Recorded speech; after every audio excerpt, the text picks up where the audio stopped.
Buenos días, República Dominicana.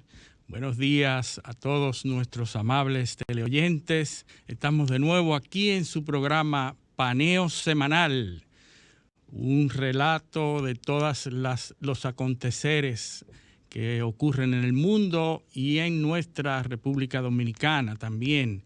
Estamos de nuevo después de una breve pausa la semana pasada por ser un feriado de fin de semana largo y estuvimos ausentes, pero nuevamente estamos aquí en su programa que transmitimos todos los sábados de 10 a 12 meridiano y a través de todas nuestras plataformas, Instagram, YouTube, Twitter y también a través de las plataformas de internet de RCC Media y todas sus frecuencias. 106.5 FM Sol en Santo Domingo.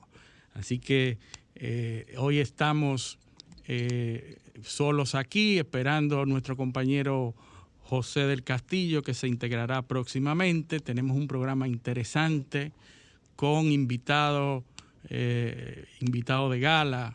El licenciado Andrés Van der Horst estará con nosotros vía Zoom y esperamos que sea de su agrado.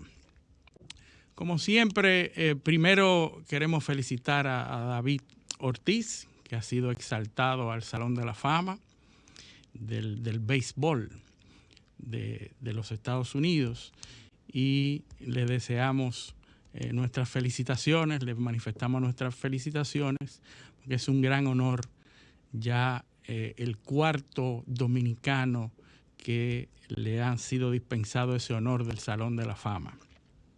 Siempre comenzamos con las noticias internacionales y regresamos. Este ha sido uno de los programas que ha sido constante en la atención con el tema de Rusia y Ucrania y lo que está pasando actualmente en Europa del Este específicamente, y las tensiones que se están viviendo en esa parte del mundo, que han repercutido obviamente en todo el mundo también, más cerca acá en los Estados Unidos, que es un actor principal mundial. Y desde hace mucho hemos venido diciendo y hablando sobre este tema. Nosotros hemos venido siguiendo el acontecer y tenemos varias cosas que señalar, porque hoy en día todos los medios se han hecho eco de esa situación delicada que pudiera desatar un conflicto armado, un conflicto militar.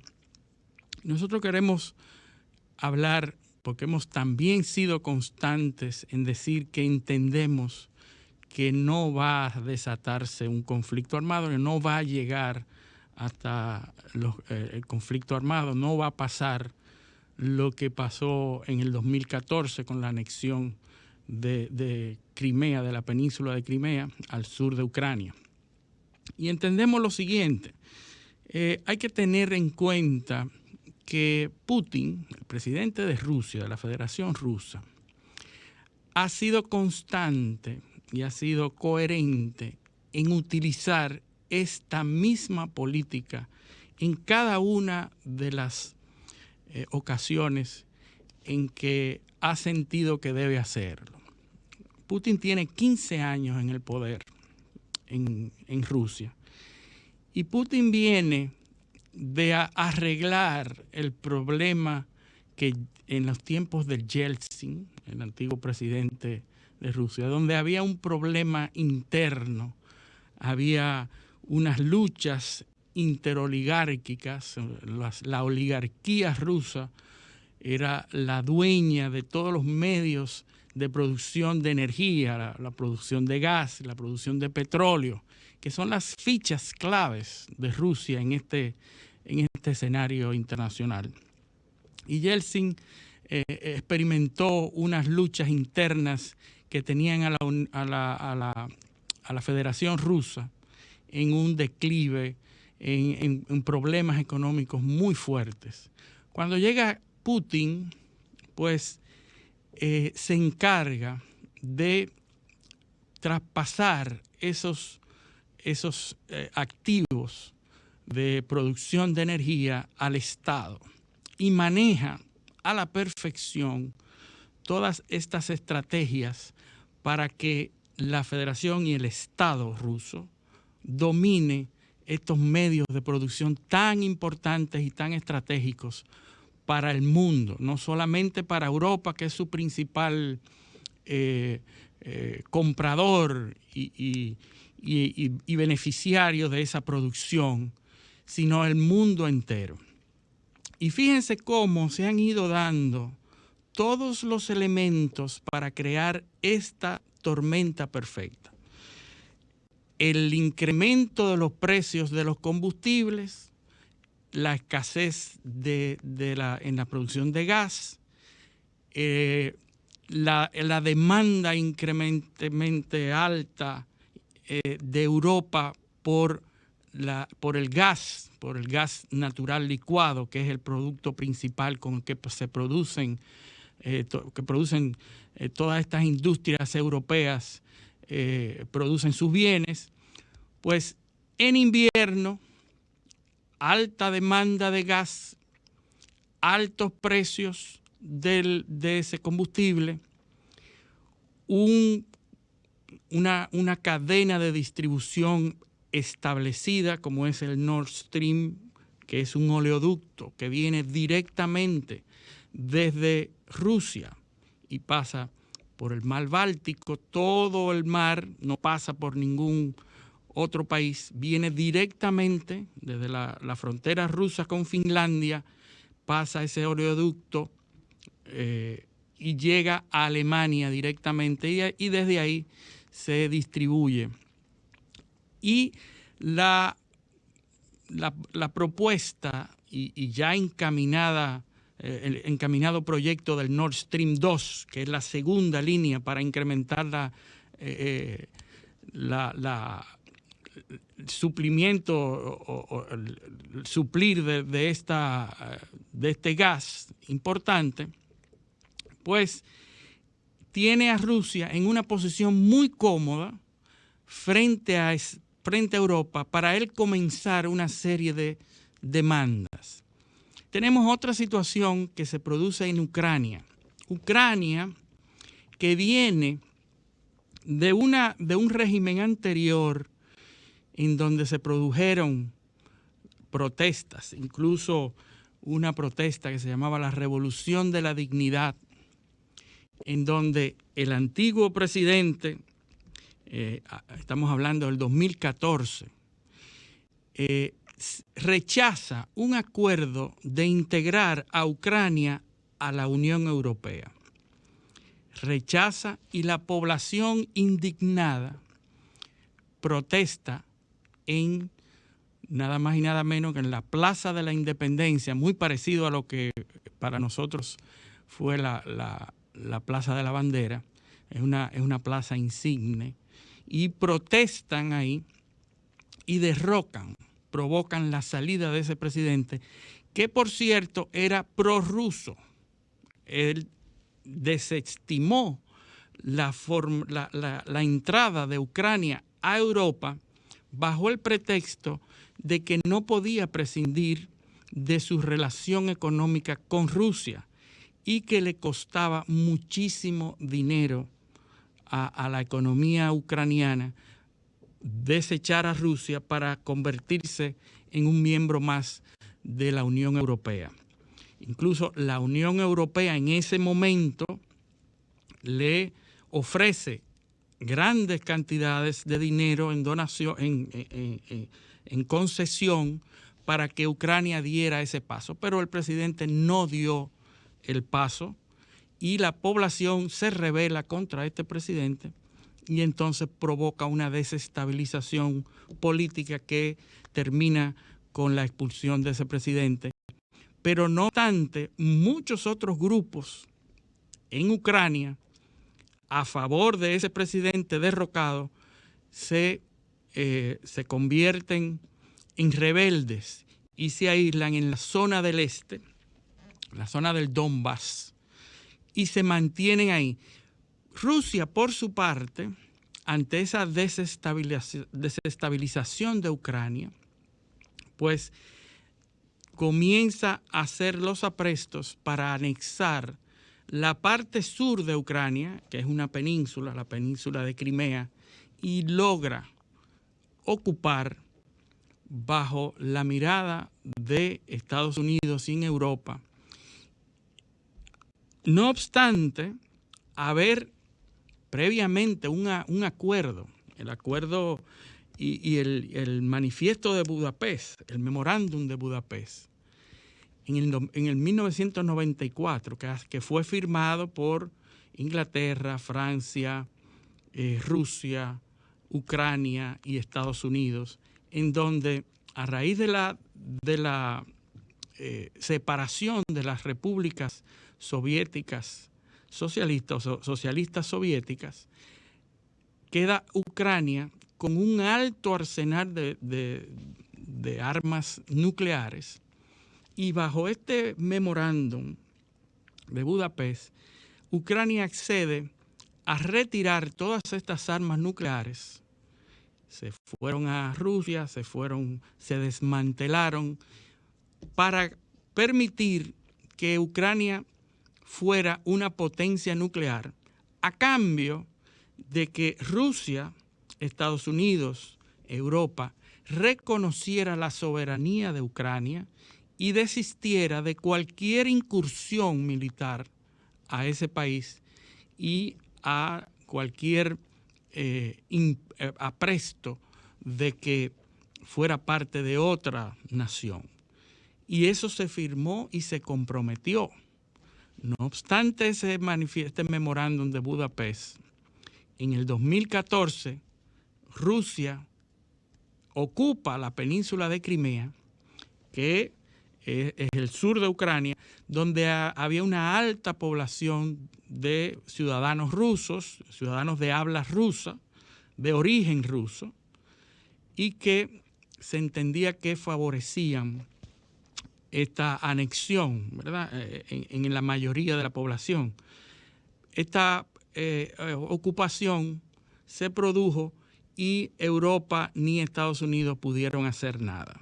Fue una medida que le dio a Rusia una victoria al ocupar este estratégico punto, porque es un punto estratégico en el Mar Negro, una locación política estratégica muy importante para Rusia, que ya se hace de varios puntos alrededor de Ucrania de influencia.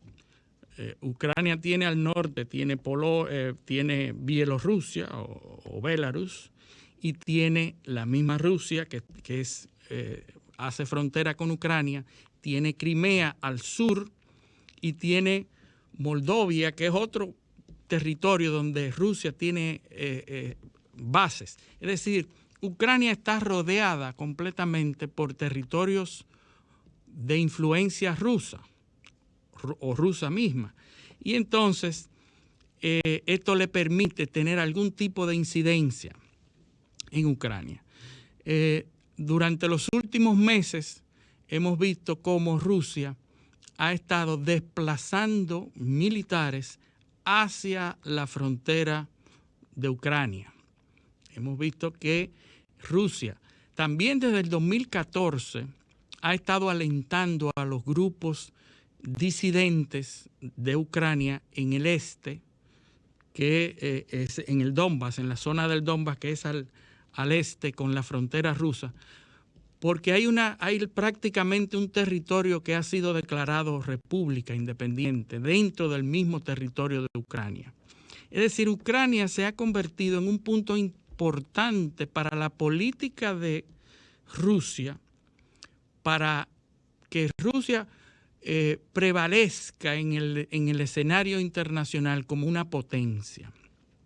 Y yo comenzaba diciendo que se han ido dando unas situaciones muy particulares. El invierno, la demanda de gas, el alza de los precios, la situación interna de Ucrania y el otro elemento que no es tan bien ponderado como los demás es la situación interna de los Estados Unidos.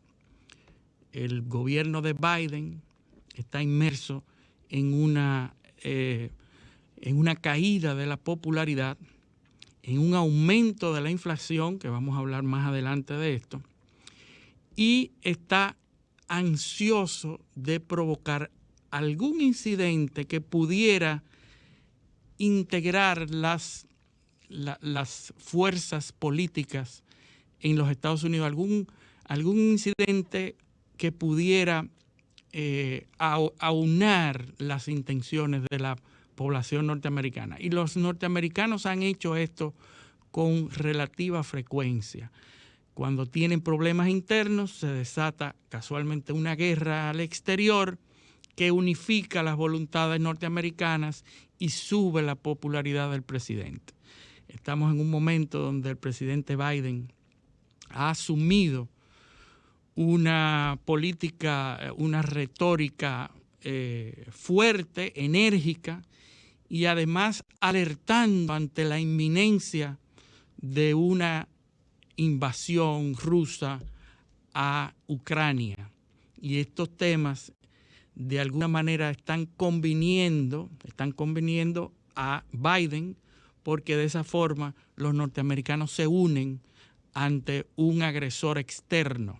Esto ha sido constante. Y estos factores se están dando y estamos viendo ese llamado de la comunidad internacional a la inminente invasión rusa a Ucrania. Pero nosotros hemos sido constantes también en decir que creemos que esto no se va a producir. ¿Por qué? Porque la ventana, y esto lo han examinado expertos militares, que no son los expertos militares norteamericanos, hay expertos militares que están analizando la ventana que tiene Rusia para invadir a Ucrania. Es una ventana corta, es una ventana que tiene que producirse entre febrero y finales de marzo, quizás abril. ¿Por qué? Porque el invierno provoca un helado, una congelación de las tierras y los terrenos, pero a finales de marzo comienza el deshielo, comienza a producirse un fango que las incursiones vía tierra son muy difíciles de manejar y muy costosas. Entonces los expertos militares dicen, si se va a invadir, tiene que ser entre febrero y abril, una ventana corta. Rusia no ha descartado, sin embargo, el discurso que tiene Vladimir Putin ante esta inminente peligro de invasión es: nosotros no tenemos la intención de invadir, pero tienen que oír nuestras demandas. No están oyendo nuestras demandas. Y el discurso es que nadie quiere invadir, pero todo el mundo asegura que el peligro de invasión es inminente. Y entonces vemos cómo en una conversación del presidente Putin con el presidente Macron de Francia, le dice al presidente: nosotros no queremos invadir, pero tienen que oír nuestro llamado, nuestras demandas. ¿Y cuáles son las demandas de Vladimir Putin? La demanda es que se le niegue a Ucrania la integración o formar parte de la OTAN, del Acuerdo del Atlántico Norte, que es un acuerdo que se crea precisamente para enfrentar a la Unión Soviética en aquel momento, la Federación Rusa en estos momentos. Entonces, ante la posibilidad de que el presidente Zelensky, el presidente de Ucrania, que es muy pro-europeo y que está queriendo y manifestando su interés de formar parte de la OTAN, el presidente Putin dice: no debe formar parte de la OTAN. Europa simplemente se ha limitado a decir es un gobierno soberano que puede tomar las decisiones que entienda convenientes. El problema para Rusia, y lo dijimos en una ocasión, es que le monten en sus fronteras cercanas bases militares norteamericanas y europeas que pudieran atentar contra la seguridad de Rusia. Nadie quiere tener en su patio armamentos nucleares cerca. De la misma manera que los Estados Unidos no quieren que Rusia ponga una base militar en Cuba, o nunca quiso, y la crisis de los misiles fue parte de eso. Al final no se colocaron los misiles en Rusia, no se colocaron las bases, y algunos expertos hablan de que Rusia está en su derecho de no querer que eso suceda. De Ucrania formar parte de la OTAN, entonces tendría que aceptar los términos de todos los países miembros de la OTAN, que es permitir bases de la OTAN en su territorio.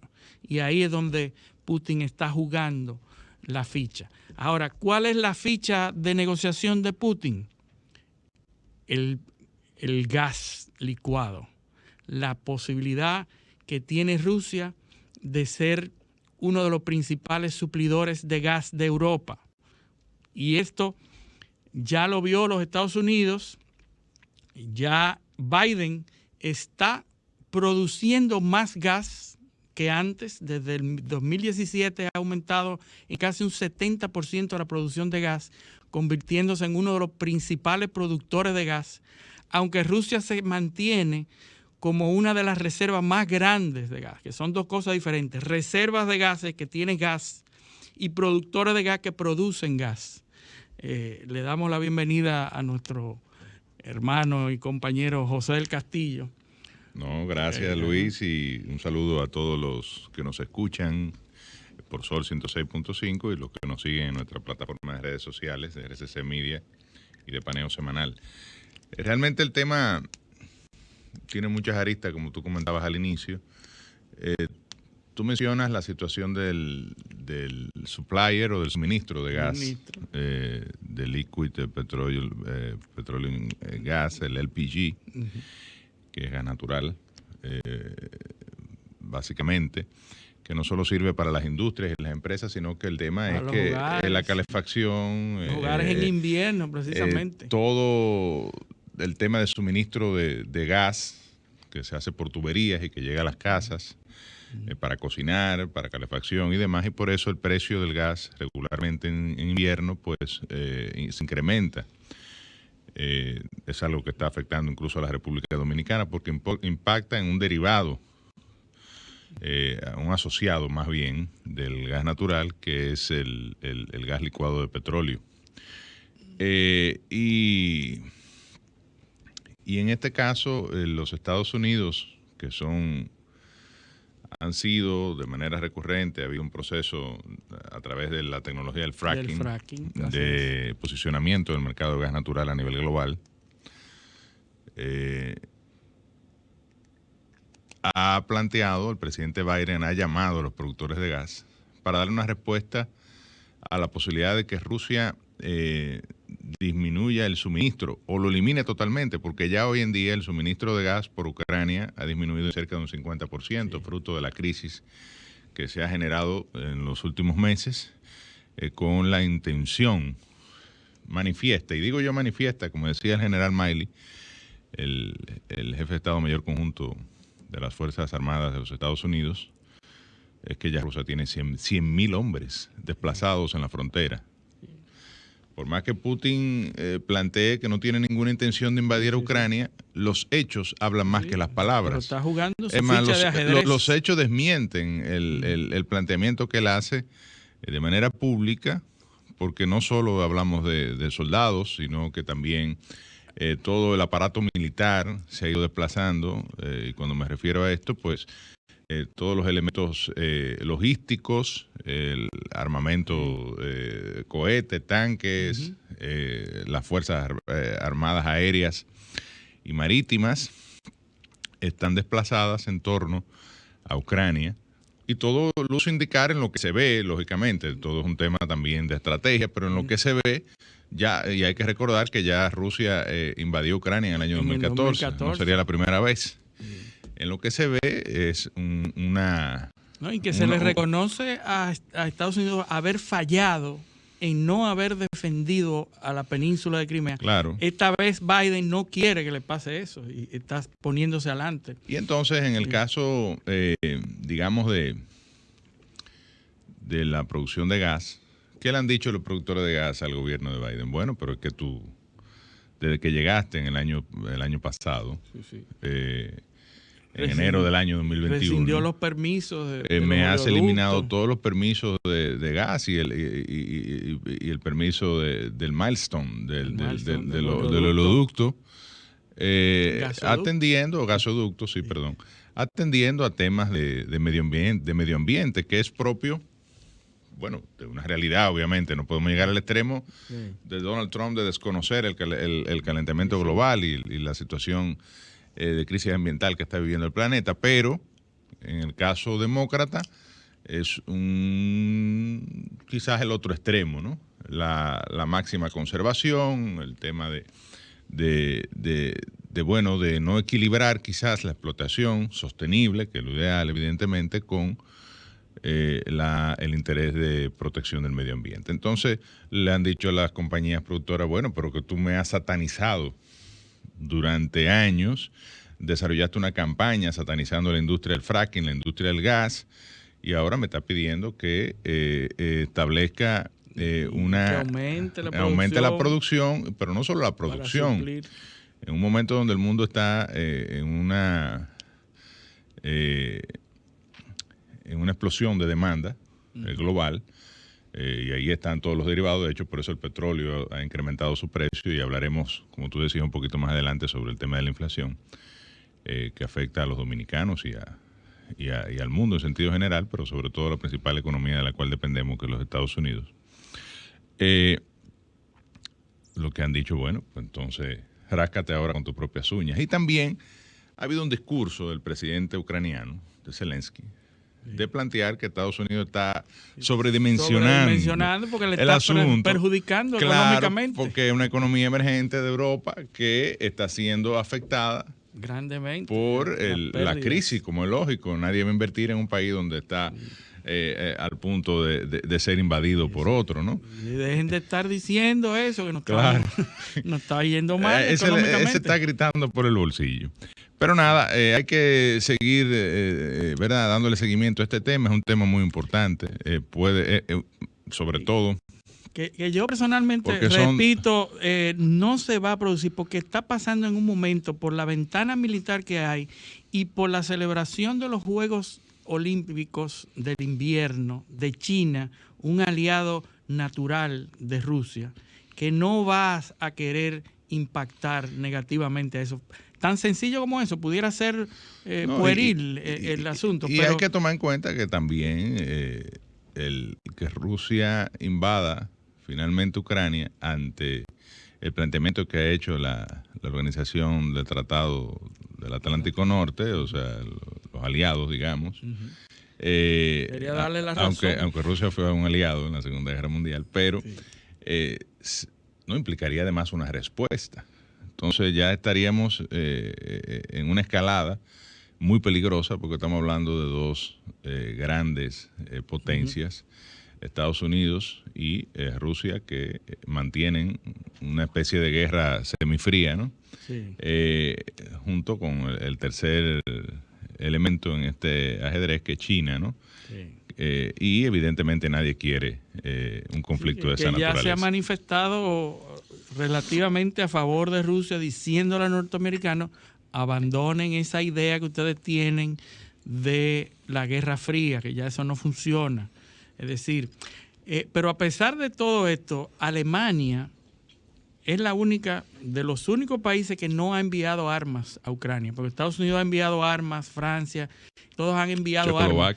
Y Alemania no ha enviado nada por la dependencia directa que tiene del gas con Rusia. Es decir, que nosotros entendemos, hay que seguirlo estudiando, como tú dices, atendiendo, pero entendemos que las condiciones no van a dar finalmente al traste con esto. Vámonos a una pausa y regresamos con Paneo Semanal. Paneo, paneo.